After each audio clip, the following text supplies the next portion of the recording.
की जय। बोलिए श्री सत्यनारायण भगवान की जय। महालक्ष्मी मैया की जय। अथ श्री सत्यनारायण व्रतकथायां प्रथमोऽध्यायः। व्यास उवाच एकदा नैमिषारण्ये ऋषयः शौनकादयः पप्रच्छन्मुनयः सर्वे श्रुतं पौराणिकं खलु। श्री व्यास जी महाराज ने कहा, एक समय नैमिषारण्य तीर्थ में शौनक आदि सभी ऋषियों तथा मुनियों ने पुराण शास्त्र के वेत्ता श्री सूत जी महाराज से पूछते हैं, ऋषयः वचो व्रतेन तपसा किन्वा प्राप्यते वांछितं फलम् तत्स्वरं श्रोतुमिच्छामः कथयस्व महामुने। ऋषियों ने कहा कि हे महामुनि, किस व्रत अथवा तपस्या से मनोवांछित फल की प्राप्ति होगी, आप हमें बताइए, हम सब सुनना चाहते हैं। सूत जी महाराज कहते हैं कि नारदेनैव संपृष्टो भगवान कमलापतिः सुदर्शये यथैवाह तच्छ्रद्धं समाहिता। श्री सूत जी महाराज कहते हैं कि इसी प्रकार जैसे आप लोग हमसे प्रश्न कर रहे हैं, इसी प्रकार से देवर्षि नारद जी के द्वारा पूछे जाने पर भगवान कमलापति ने उनसे जिस प्रकार से कहा था, उसी प्रकार मैं आप लोगों से कह रहा हूँ। आप लोग सावधान होकर के सुनिए। सावधान का अर्थ होता है ध्यान से, ध्यान कहीं और ना भटकने पाए। जैसे आप पूजा में बैठे हैं तो कुछ लोग कहते हैं अरे वो क्या कह रहे हैं, क्या कह रहे हैं ना, तो इसका अर्थ होता है सावधान होने का अर्थ है कि आप सब चीजों से मन हटा करके सिर्फ और सिर्फ परमात्मा के लिए जो समय दिए हैं, यह पूर्ण समय परमात्मा के लिए होना चाहिए। यही सावधानी का मतलब होता है। तो कहते हैं, एक समय योगी नारद जी महाराज लोक कल्याण की कामना से विविध लोकों में भ्रमण करते हुए मृत्यु लोक में पधारे और यहाँ उन्होंने देखा कि अपने कर्म फल के अनुसार नाना योनि में उत्पन्न सभी प्राणी अनेक प्रकार के क्लेश से दुखित हो रहे हैं। इन दुखों का किस प्रकार से सुनिश्चित रूप से नाश हो सकता है, ऐसा मन में विचार करते हुए हर गुणगान करते हुए भगवान विष्णु को पास जाते हैं और वहां जाकर के तत्र नारायणं देवं शुक्लवर्णं चतुर्भुजं शंख चक्र गदा पद्म वनमाला विभूषितम्।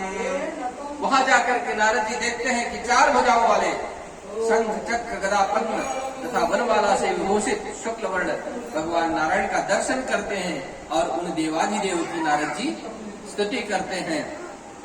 नमो वाङ्मनसातीत रूपाय अनंत शक्तये आदि मध्यांतहीनाय निर्गुणाय गुणात्मने सर्वेकामादिभूताय भक्तानामार्तिनाशिने।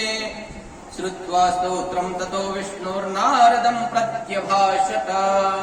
नारद जी कहते हैं कि हे वाणी और मन से परे स्वरूप वाले अनंत शक्ति संपन्न आदि मध्य और अंत से रहित निर्गुण और सकल कल्याण में गुण गणों से संपन्न स्थावर जंगमात्मक निखिल सृष्टि प्रपंच के कारणभूत तथा भक्तों की पीड़ा को नष्ट करने वाले परमात्मन, आपको अनंत कोटि नमस्कार है।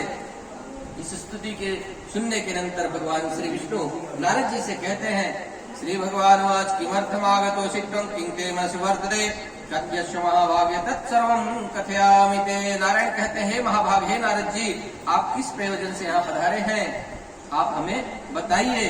नारद वाच मर्त्यलोके जना सर्वे नाना क्लेश समन्विता नाना योनि समुत्पन्नः पच्यन्ते पाप कर्मभिः। नारद जी कहते हैं, हे प्रभु, हे भगवान, मृत्यु लोक में अपने पाप कर्मों के द्वारा विभिन्न योनि में उत्पन्न सभी लोग बहुत प्रकार के क्लेश से दुखित हो रहे हैं। हे नारायण, उनके इन कष्टों का किस प्रकार से निवारण हो सकता है? कोई ऐसा छोटा सा उपाय बता दीजिए प्रभु, कोई लघु उपाय बता दीजिए जिससे उनके कष्टों का निवारण हो सके। श्री भगवान साधु पृष्ठम तया वत्स लोकानुग्रह कांक्षया यत्कृत्वामुच्यते मोहात् तच्छ्रुत्स्व वदामि ते।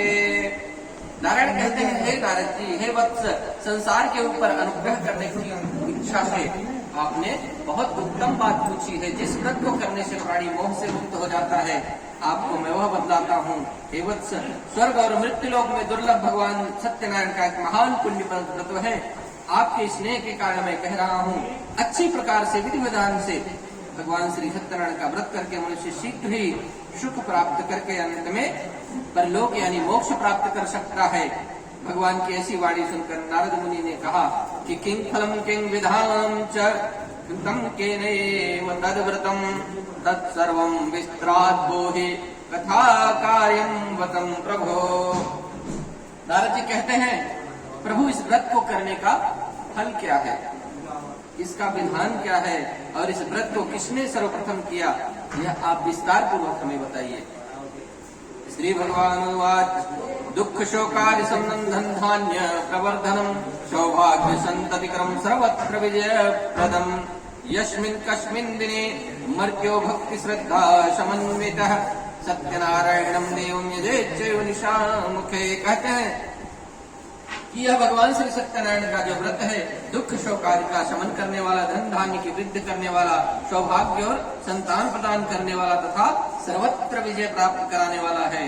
किसी भी दिन भक्ति और श्रद्धा से समन्वित होकर मनुष्य ब्राह्मणों और बंधु बांधवों के साथ धर्म में तत्पर होकर दिन भर व्रत रखकर सायंकाल भगवान श्री सत्यनारायण का पूजन करे, नैवेद्य के रूप में अनेक प्रकार के उत्तम कोटि के भोजनीय पदार्थ भगवान को सवाया मात्र में अर्पित करें और बंधु बांधवों के साथ भगवान श्री सत्यनारायण की कथा सुनकर ब्राह्मण को दक्षिणा दे।